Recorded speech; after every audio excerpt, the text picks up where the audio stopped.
আমার মতন কে কে আছো যে সাধারণভাবে ডাল খেতে ভালোবাসো না? তাদের জন্য আজকের এই অসাধারণ রেসিপিটা। আমি এখানে নিয়েছি মুগ ডাল। এটাকে আমি একটু ফ্রাই করে নেব। খুব সামান্য পরিমাণে ফ্রাই করব, বেশি ফ্রাই করব না, না হলে সিদ্ধ হবে না ঠিক করে।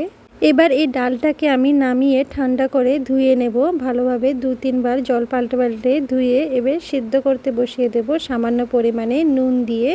একটু নুন দিলে সিদ্ধটা তাড়াতাড়ি হয়। এদিকে দেখো আমার ডালটাও সিদ্ধ হয়ে গেছে। এদিকে একটা কড়াইতে তেল দিয়ে তেলটা গরম হয়ে আসলে এবার দিয়ে দেব এতে সামান্য পরিমাণে নুন আর হলুদ গুঁড়ো। ভালোভাবে তেলটার সাথে মিশিয়ে নেব। এবার কেটে রাখা ফুলকপিগুলো এতে দিয়ে দেব। হ্যাঁ, ফুলকপি দিয়ে আজকে আমি মুগ ডালটা রান্না করব। তোমরা কে কে ফুলকপি দিয়ে মুগ ডাল রান্না করেছো অবশ্যই কমেন্টে বলে যাবে। ফুলকপিগুলো একটু লাল লাল করে ভেজে নিতে হবে যাতে সেদ্ধ হয়ে যায়। শীত চলে গেছে তো কি হয়েছে, আমাদের এখানের বাজারে এখনও ফুলকপি পাওয়া যাচ্ছে, কিন্তু দাম একটু বেশি, এটাই হলো কথা। এভাবে ফুলকপি ডাল রান্না করলে এই একটা সবজি দিয়ে কিন্তু ভাত খেয়ে নেওয়া যায়, আর অন্য কিছু লাগে না। আমার ফুলকপিগুলো ভাজা হয়ে গেছে, এবার আমি এটা নামিয়ে নেব। একটা বাটিতে এটা সাইড করে রেখে ওই তেলেই দিয়ে দেব 2টো শুকনো লঙ্কা, সামান্য পরিমাণে পাঁচফোড়নের স্মেলটা কিন্তু আমার কাছে খুব ভালো লাগে। আর দিয়ে দেব 2 টুকরো তেজপাতা। এগুলোকে একটু ভালোভাবে নেড়েচেড়ে ভেজে এবার দিয়ে দেব ছোট ছোট করে কেটে রাখা পেঁয়াজটা নরম হওয়া পর্যন্ত এবং গোল্ডেন ব্রাউন কালার আসা পর্যন্ত ভেজে নেব। আমি মিডিয়াম আঁচে পেঁয়াজটা ভেজে নিচ্ছি, তাহলে খুব ভালোভাবে এটা ভাজা হবে। এদিকে পেঁয়াজটাও মোটামুটি ভাজা হয়ে এসেছে। এবার দিয়ে দেব আদা গ্রেট করা। তোমরা এখানে আদা বাটা রসুন বাটাও অ্যাড করতে পারো।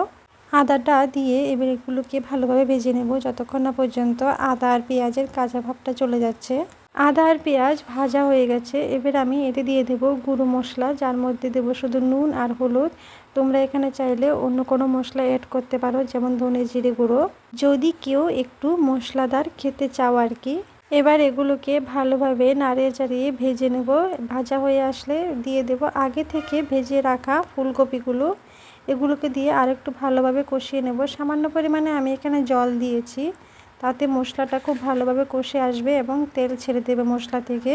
লো টু মিডিয়াম ফ্লেমে ভালোভাবে নেড়ে চেড়ে ভেজে নিতে হবে, যাতে ফুলকপির মধ্যে সমস্ত মশলাটা একটু ঢুকে যায়।